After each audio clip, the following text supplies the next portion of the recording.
الله وبركاته. بسم الله الرحمن الرحيم. الحمد لله رب العالمين وأفضل الصلاة وأتم التسليم على سيدنا رسول الله وعلى آله وصحبه وسلم أجمعين. Jazakallah khair for your patience as we continue Tafsir Surah Ibrahim, blissfully blessed. And inshallah we are up to verse number 4. Okay, so let's all turn to verse number 4.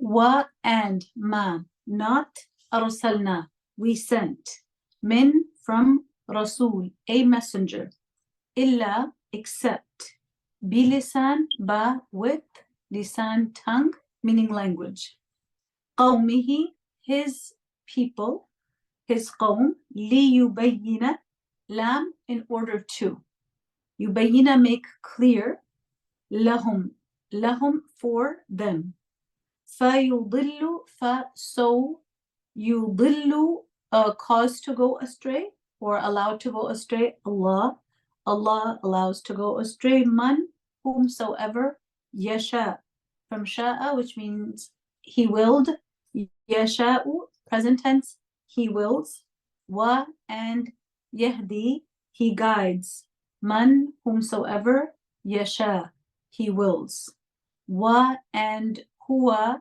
he, al-aziz, the mighty, al-hakim, the wise, or the all-wise, the almighty, the all-wise. So verse number 4, never have we sent a messenger, but he has addressed his people in their language, that he may fully expound his message to them, and after the message is expounded, and that's a parenthetical phrase, Allah lets go astray whomsoever he wills and guides to the right way whomsoever he wills. He is the Almighty, the All-Wise. Okay, so part of Allah perfecting his hujjah, his proof over human beings, and maximizing the ease for human beings and accessibility of the people to his message, is that he sends them a messenger from among themselves who speaks the language of the people. So a messenger is someone who is from the people that he is sent to. It is someone they know. It is someone they are familiar with. It is not a foreigner. It is not a supernatural being. It is not some charismatic figure from another land. It is someone they know. It is someone they trust. It is someone who comes from a good lineage. It is someone they are familiar with, who speaks their language, who they can relate to, who is a human being like themselves, who marries and has children like themselves, who lives in society, does not go off into the mountains and disassociate himself from them. And he has given the ability, the messenger has given the ability to make things clear for the people in their own tongue. So all of these things, these features of the messenger, right?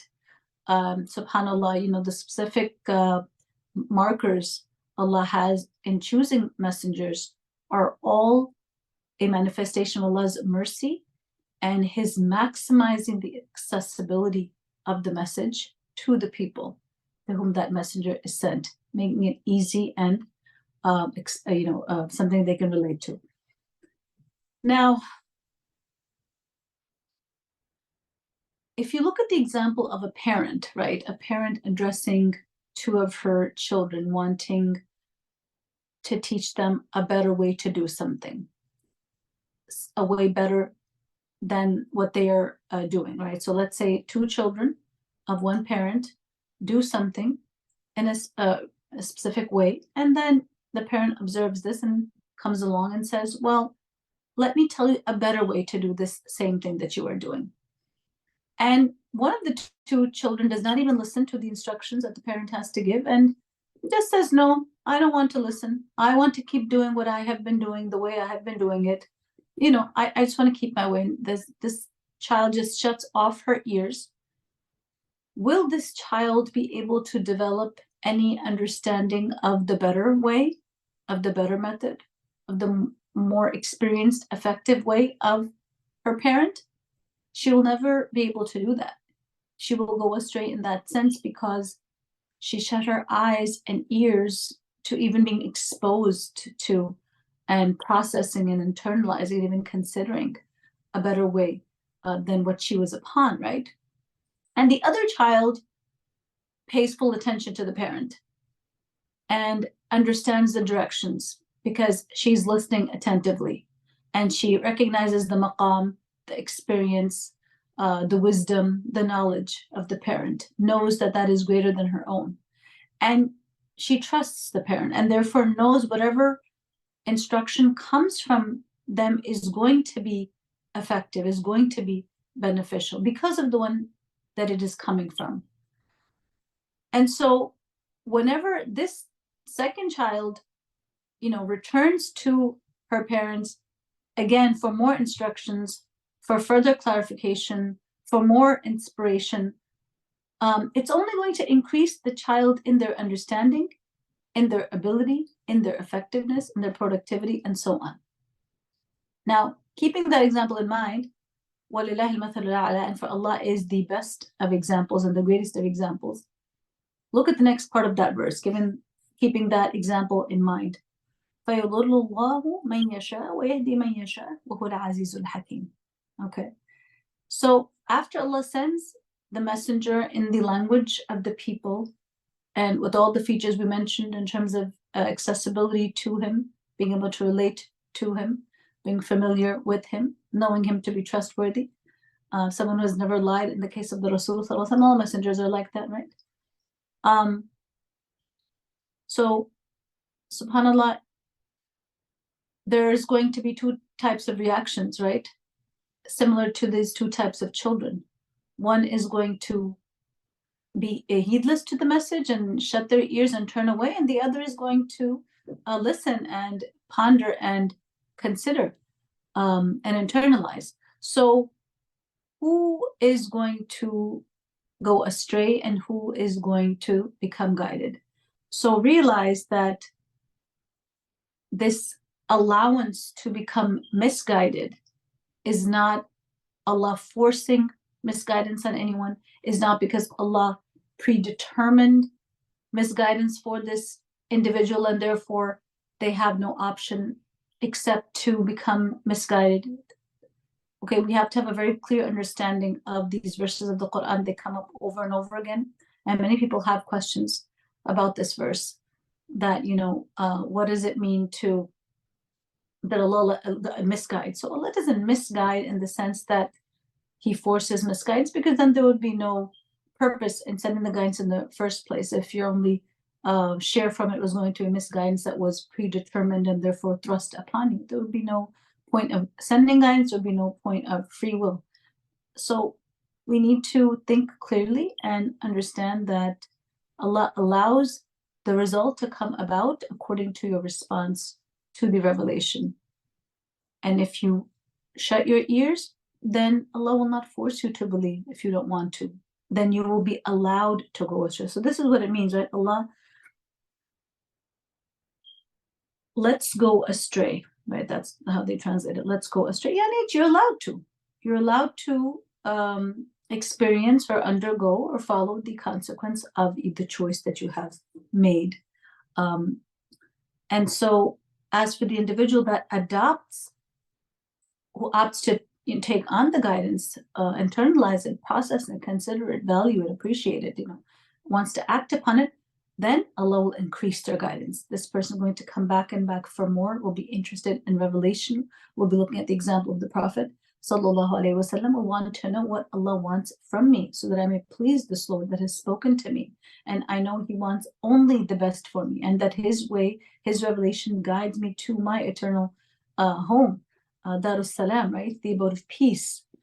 And subhanAllah, with this conflict in Gaza, perhaps the thing we have all longed for the most is peace, right? World peace, for all people to be able to live in peace in this world, and for the anguish to stop, for the suffering to stop, so that we could enjoy our blessings, in a more full way, in a more complete way. Because it's, whenever you're enjoying a certain blessing, you can't help but think of the people who don't have it. So that's like the thorn in the rose of that blessing, right?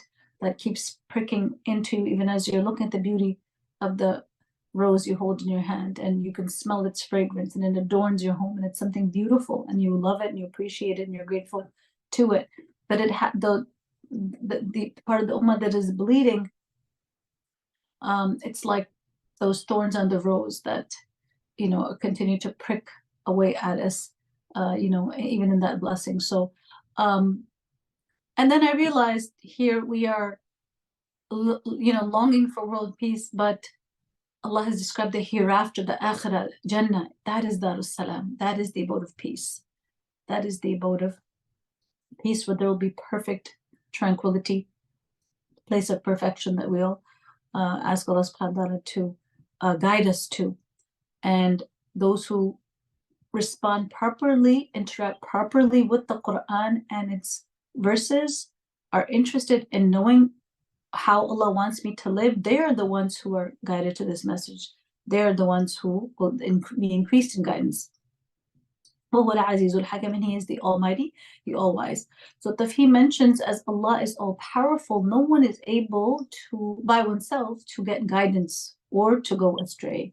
For none is completely independent, but is under the power of Allah. For as He is all-wise, He does not use His power blindly so as to show guidance to anyone He wills, and to let go astray anyone He desires without rhyme or reason. In fact, the one who gets guidance from Him gets it on merit, and the one who is let go astray is deprived of guidance because he himself deliberately chooses deviation. Okay. I see in the chat that there's some people that are having trouble with the audio.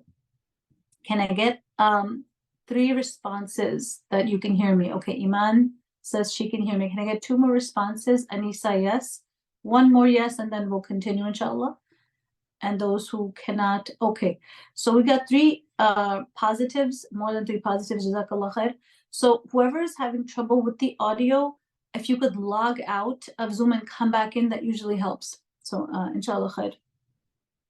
Shaykh Saadi in his tafsir mentions on this explanation of وَهُوَ الْعَزِيزُ الْحَكِيمُ, and He is the Almighty, the All-Wise, الَّذِي مِنْ عِزَّتِهِ أَنَّهُ انْفَرَدَ بِالْهِدَايَةِ وَالْإِضْلَالِ. Again, beautiful insights from Shaykh Saadi.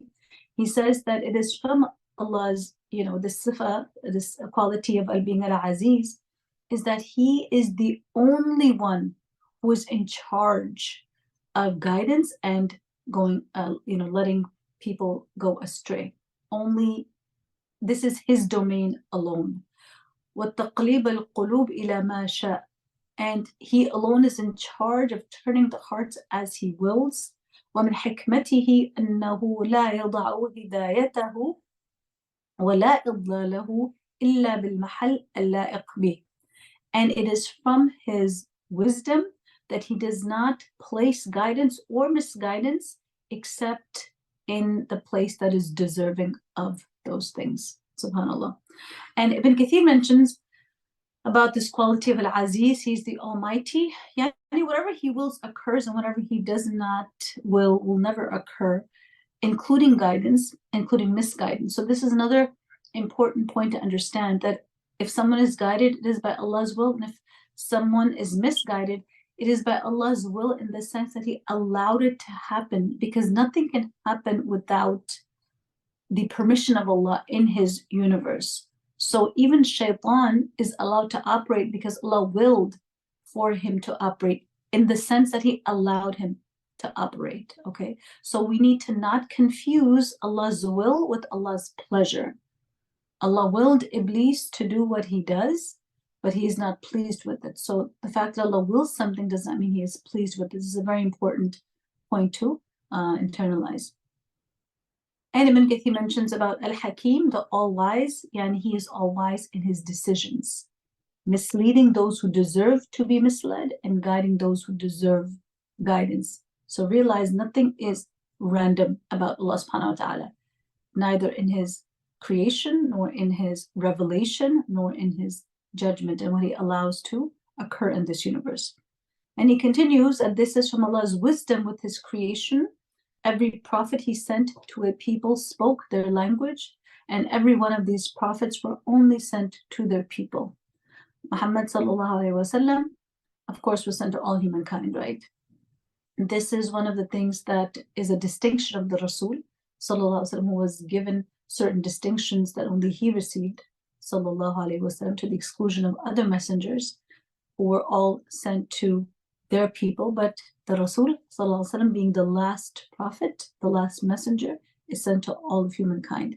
And it is recorded in the Sahihs of Imam Muslim and Imam al-Bukhari that Jabir radiallahu anh said that Rasul sallallahu alaihi wasallam said, speaking about things that were given only exclusively to him and not to any other messenger, أُوطِيتُ خَمْسًا لَمْ يُؤْطَهُنَّ أَحَدٌ مِنَ الْأَنْبِيَاءِ قَبْلِي. I have been given 5 things which were not given to anyone else before me. نُصِرْتُ بِرُعْبِ مَسِيرَةَ شَهْرٍ. Allah made me victorious by awe, yani by frightening my enemies, for a distance of 1 month's journey. So a lot of awe there, subhanAllah. وَجُعِلَتْ لِي الْأَرْضُ مَسْجِدًا وَطَهُورًا. The earth has been made for me and for my followers a place of worship and a purifier. And you can purify yourself with the earth. Water is not available. You can do tayammum with the earth. And the whole earth has been made a masjid, not like the previous nations that could only pray a certain place in their synagogue. We can pray anywhere. It's all pure and permissible. وَأُحِلَّتْ لِي الْغَنَائِمْ وَلَمْ تُحَلَّ لِأَحَدٍ قَبْلِي. The war spoils have been made lawful for me, and it was not lawful for anyone else before me. وَأُوطِيتُ الشَّفَاعَةَ وَكَانَ النَّبِيُّ يُبْعَثُ إِلَى قَوْمِهِ خَاصَّةً وَبُعِثْتُ إِلَى النَّاسِ عَامَّةً. And I was given the right of intercession, yani for Yawm al-Qiyamah. And the last part, which is related to our discussion, every prophet used to be sent to his nation only, but I have been sent to all of humankind. Okay, so this is of the distinction of the Rasul sallallahu alaihi wasallam, that he is sent for all of the worlds, men and jinn, actually, subhanAllah. Okay, let's look at verse number 5. وَلَقَدْ, and indeed, or surely, أَرْسَلْنَا, أَرْسَلَ, he sent, أَرْسَلْنَا, known as for we sent, in past tense. And surely, and indeed, we sent Musa, بِآيَاتِنَا, with, bi is with, ayat is plural of ayah, na is for our, بِآيَاتِنَا, with our signs, that, أخرج, take out, bring out, قومك, قوم, people, ka is damir muttasil, attached pronoun, your people, min, harf jar, preposition, means from, al-zulumat, plural of zulm, right, or dhalam.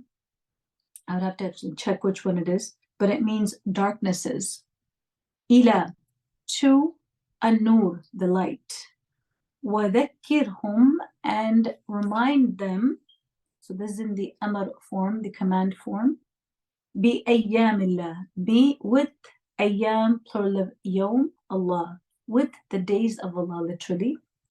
Inna, indeed, fi, in, ذَلِكَ, that, لَآيَات.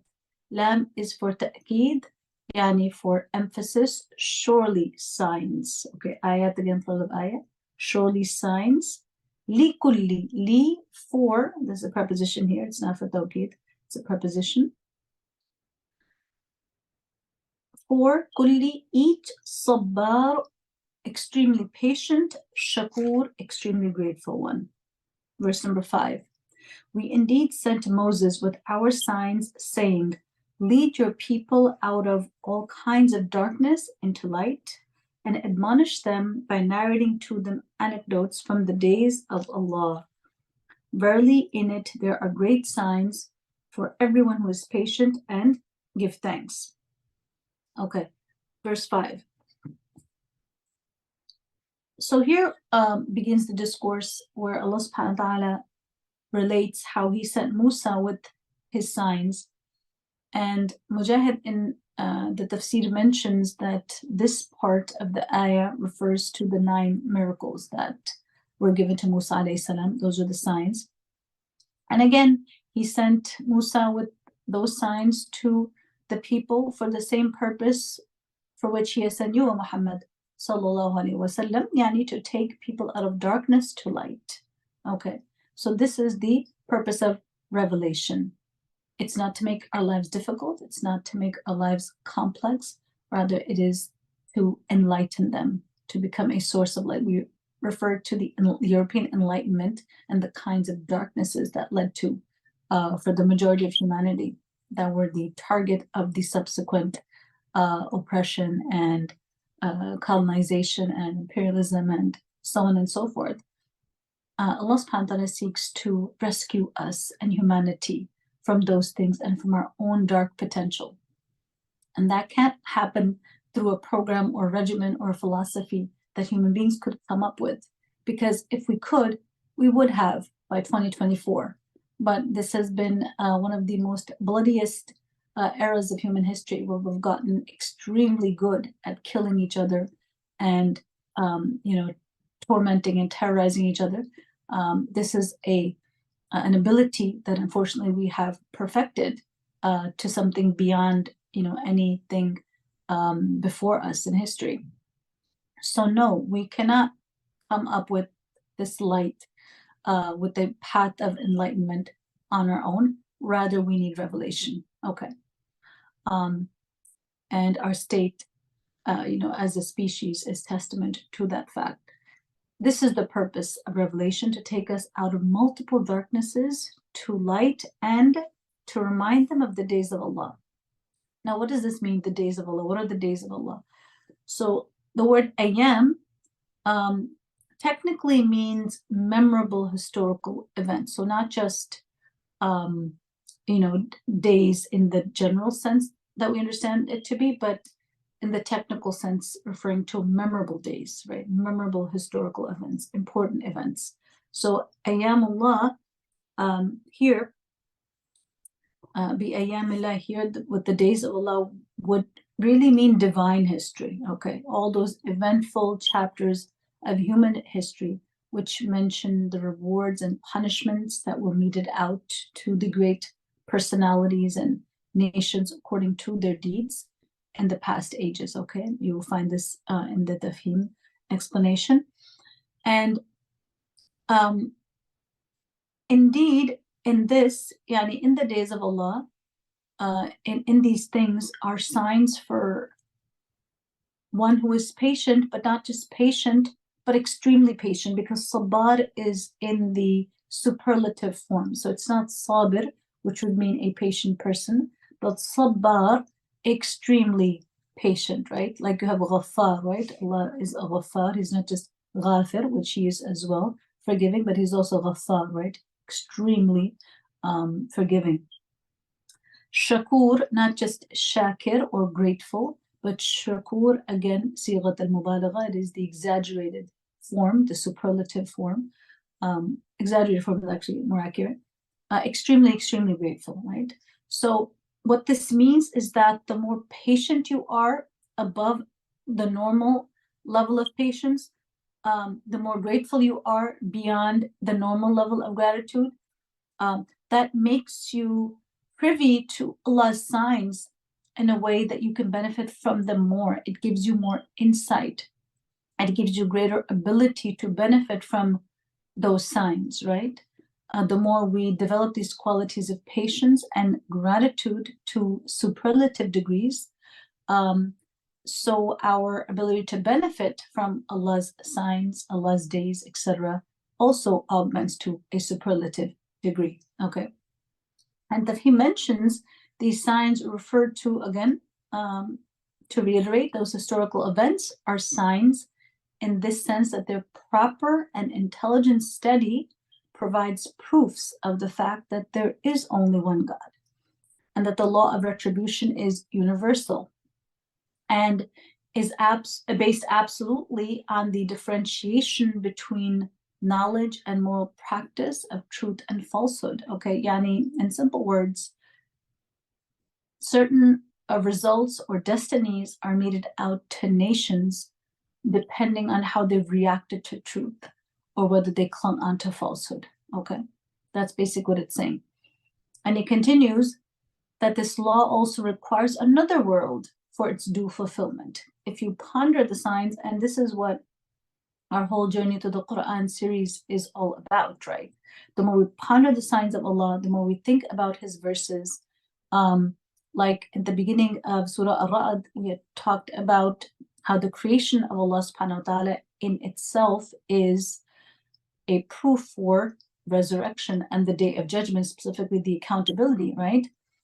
Because the fact that the creation exists, the test exists, means that there has to be a time when that test is checked and graded. Yani, we are held accountable for our performance in that test, right? So he continues, moreover, these events contain signs that serve as warnings against the evil consequences of building up systems of life on false creeds and help one to learn lessons from them, right? Anything that departs from Allah subhanahu wa ta'ala, His ways, His revelation, His pleasure, will also then, of course, result in something that removes one from His mercy and takes one closer to His punishment. So, again, to comment on how in these days, in these events, are signs for one who is extremely patient, extremely grateful. Again, Tafi mentions how though these signs are always there, only those persons learn lessons from them who remain steadfast in trials, yani are extremely patient. It's one thing to be patient, and then to be patient when you are tested, that is much more difficult. And these people who appreciate the blessings of Allah rightly and are grateful to Him. And we're going to talk more about, what gratitude and what that means, inshallah, in verse 7 later on. Obviously, frivolous and ungrateful persons cannot learn any lessons from these signs, even though they might grasp their significance. This is really an important point from the tafsir. You will see when people are superficial, they are not able to benefit from any sign. They, it's hard for them to take, any admonition to heart, to take it too seriously. People who are just busy in a superficial, frivolous way, who are preoccupied with, everyday mundane tasks or distractions or preoccupations or even responsibilities, to the point that they are never able to free up themselves and their intellects to engage with deeper questions and deeper realities, right? The less thoughtfulness there is about life and one's purpose, and the less questioning there is about one's ultimate destiny and direction,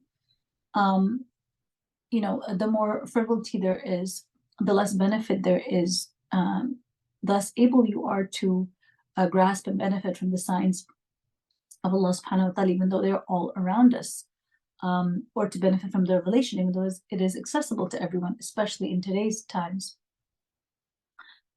Sheikh Sadi in his tafsir mentions about this part, وَذَكِّرْهُمْ بِأَيَّامِ اللَّهِ, and remind them of the days of Allah. He says, بِنِعْمِهِ عَلَيْهِمْ وَإِحْسَانِهِ إِلَيْهِمْ. He says to remind them of His blessings upon them and His favors upon them. وَبِأَيَّامِهِ فِي الْأُمَمِ الْمُكَذِّبِينَ وَوَقَائِهِ بِالْكَافِرِينَ لِيَشْكُرُوا نَعْمِهِ وَلِيَحْذَرُوا عِقَابَهُ. And so, with the days of Allah, it's to be reminded of what happened to the nations that denied and what kind of events and catastrophes befell those who denied, and to become grateful for His blessings and to stand warned against His punishment, because it is a natural consequence of your choices. إن في ذلك في أيام الله على العباد. So when the verse ends with that indeed in this are signs for everyone who is extremely patient, extremely grateful. What is it referring to? Indeed, in that, yani in the sign, in the days rather, in the days of Allah that have passed over his or befell his servants preceding us. In that are signs, right? For everyone who is sabbar, extremely patient in difficulty and at times of trial and constrictedness, and one who is extremely grateful in times of ease and plenitude. And Ibn Kathir mentions his comments as well for this verse.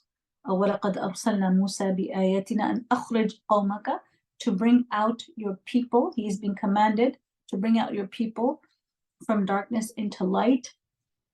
So this is a recap of the verse from its beginning as rendered by Ibn Kathir rahimahullah ta'ala. So he says, Allah subhanahu wa ta'ala is saying that he sent Musa with his signs to take out your people from darkness to light, and to call them to all that is good and to all that is righteous, so that they may turn away from the darkness of ignorance and misguidance that they indulged in and come into the light of guidance and the enlightenment of faith.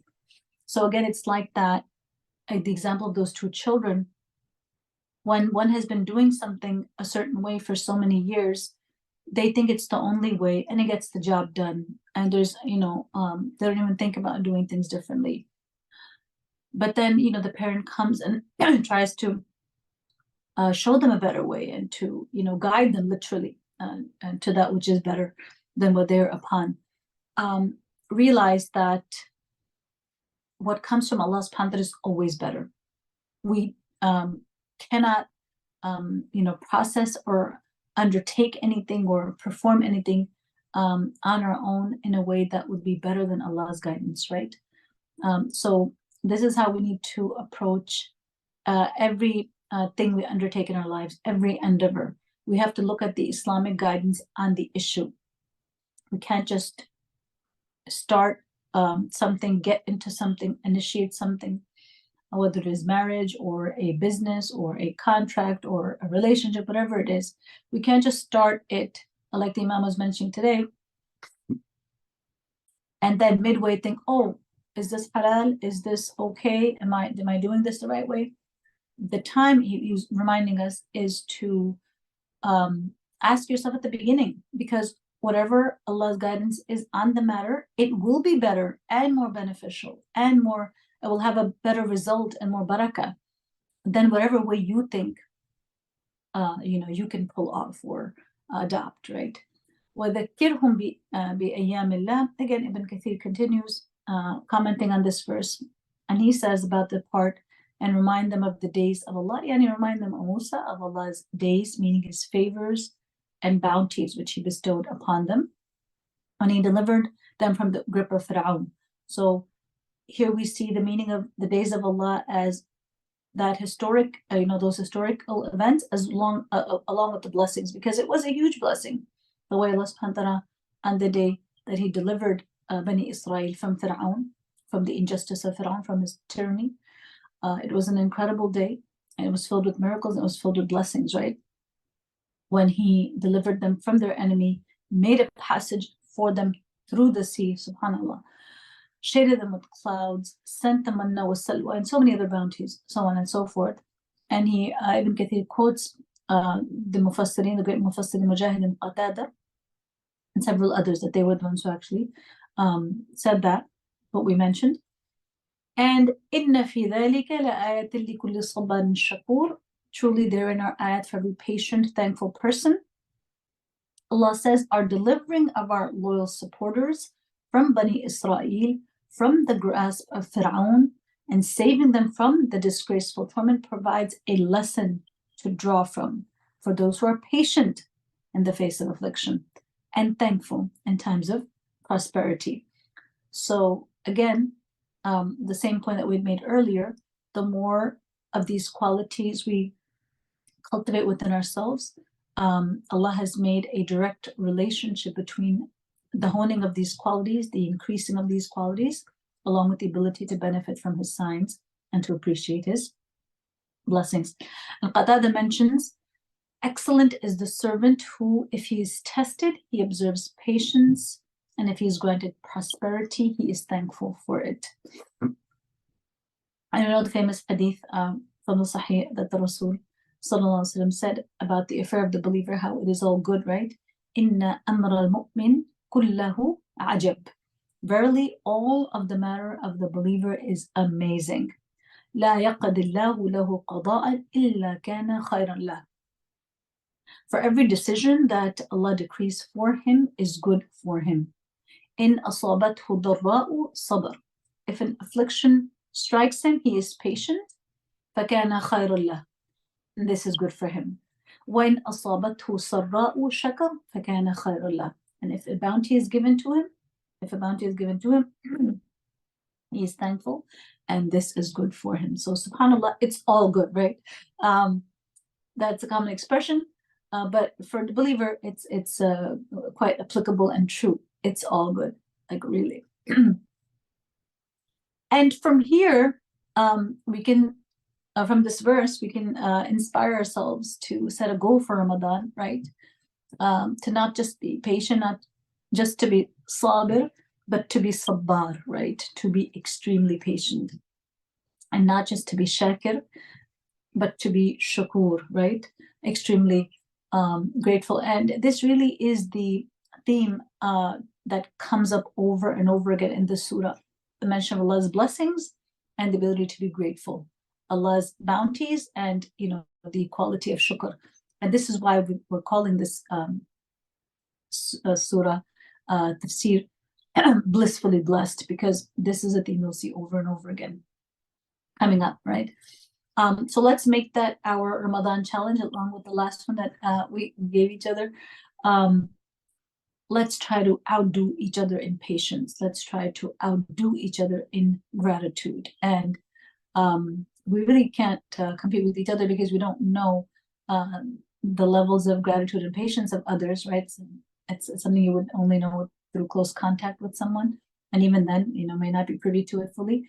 But you can certainly compete against your own self, right? You know where you stand, I know where I stand, right? So to try to take it a notch up, to increase our patience, to increase our gratitude, and to do that with the intention of benefiting more from the signs of Allah this Ramadan and going forward, inshallah, for the rest of our lives. And we'll be having our Ramadan programming, every day after we get back from Umrah, inshallah. So to be able to benefit maximally from our interaction with Allah's book through our classes and through our own personal time with the Quran, right? So the lesson from this is that the qualities of sabr and shukr in their superlative degrees also have superlative effects on our perception.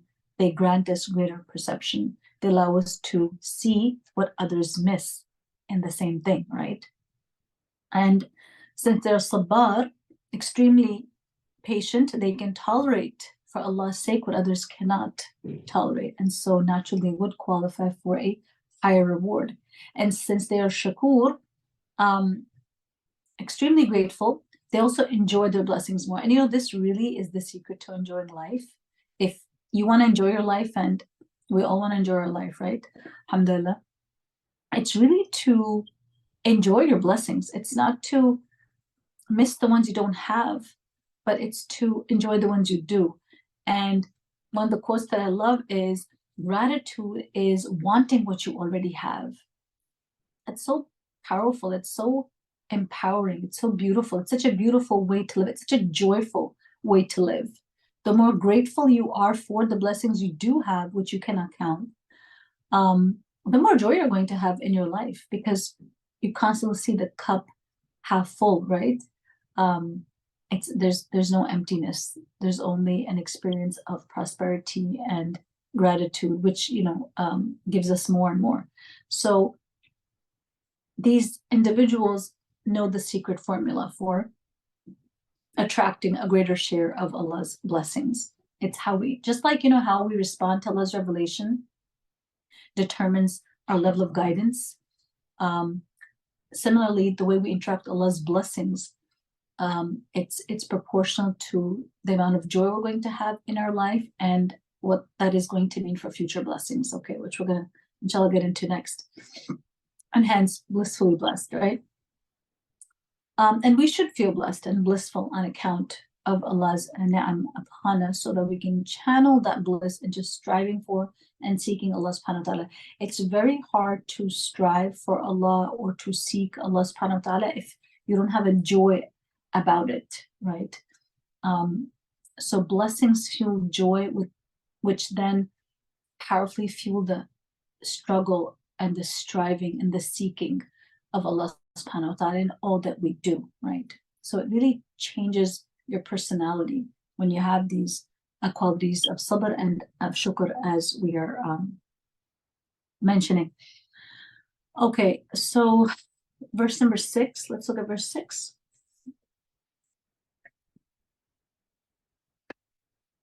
وَإِذْ, and when, قال, he said, Musa said, لِقَوْمِهِ, to his people, لِقَوْمِهِ اذْكُرُوا نِعْمَةَ اللَّهِ, to his people, remember the favors of Allah. So actually ni'mah is singular, so the favor of Allah. عَلَيْكُمْ, upon you, إِذْ, when, أَنْجَاكُمْ, he rescued you, min, from Ali Fir'aun, the people of Fir'aun, يَسُومُونَكُمْ, they afflicted you, su'a, worse or grievous, al-adab, punishment or torment, وَيُذَبِّحُونَ, and they were slaughtering, أَبْنَاءَكُمْ, plural of bani, bunayya, my son, abna, sons, abna'akum, your sons. You know, we see these words in the Quran. وَيَسْتَحْيُونَ, and allowing nisa'akum, your daughters, to live. So yastahyuna, allowing to live or letting live, right? Nisa'akum, your women. Wa, and fi, in dhalika, that, bala, an affliction, min, from, bala, affliction or test or trial, min, from, rabbikum, your Lord, azim, great. So, and that was a great trial from your Lord.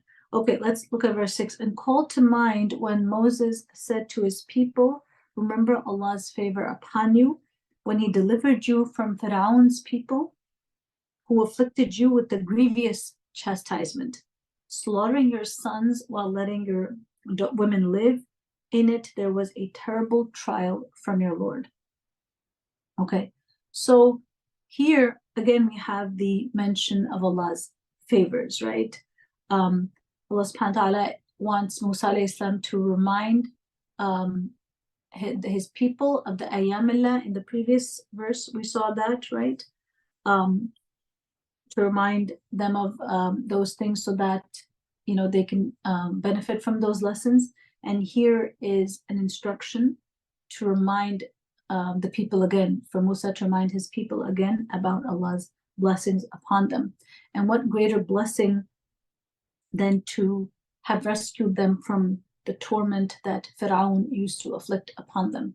Fir'aun was, you know, perhaps the greatest tyrant, one of the greatest tyrants that ever lived.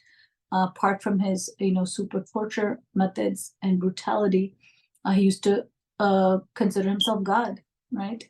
At least we don't have that today. And he would afflict the worst types of punishment, you know, letting the slaughtering the sons of Bani Israel and allowing the women to live. And Allah Himself says that this was a terrible trial from Allah subhanahu wa ta'ala. It was a terrible test. It happened on the hands of Fir'aun, and through it, it was a terrible test upon these people from Allah subhanahu wa ta'ala. And subhanAllah, you know, given the current context, it's so ironic how this is the rescue of Bani Israel, and today we have what we have in Gaza, right? In Palestine, the absolute butchering and slaughtering, massacring, genociding of our people, most helpless, vulnerable, defenseless population on the planet, being slaughtered and massacred by one of the most powerful militaries in the world. I mean, it's not, you know, it's nothing other than a massacre and a genocide. So Here we have the reminder that we saved you from that. Think if, inshallah nasrullahi qareeba, inshallah the help of Allah is close. Imagine if somehow today people of Gaza, people of Palestine would be saved, would be rescued. Imagine that for a moment, right? And all that torment and torture that they're going through, the scorched earth policy that we are seeing unleashed upon them, somehow all of that is reversed and they're saved and they're rescued, and they have their land and they have this provision given to them, and prosperity to come to them once again, and they have this subhanallah, this is what happened to Bani Israel. The worst tormentor you could think of, who was all powerful, considered himself God, and they were enslaved. The Bani Israel were completely enslaved by Fir'aun. To have Allah subhanahu wa ta'ala intervene and send a messenger with revelation and with miracles, and to extract them physically from that situation, and to part the sea, and to cause the sky to become a source of food to rain down upon them, like those are crazy signs. Those are amazing miracles for that to happen. Huge favors, huge miracles, really, that only Allah subhanahu wa ta'ala could bring about are mentioned. And that great, painful, bitter test from Allah was removed and replaced by His choosing them, right? With the best of things, selecting them from the best of things, a prophet from among their own selves, delivering them from that worst tyrant, and rizq from the heavens, and revelation from the heavens. All of this, all that pain was replaced with the best of blessings. Like, subhanallah, how could you forget that, right? And Musa alayhi salam is being told, remind them. It's like they need that reminder. They need to benefit from that reminder, to think of where they were and where they are today by Allah's bounty. So inshallah, we're going to actually stop here. Verse 7 is a huge verse, and I don't want to start it right now. It has, subhanallah, so much in it. It is the crowning jewel of this surah.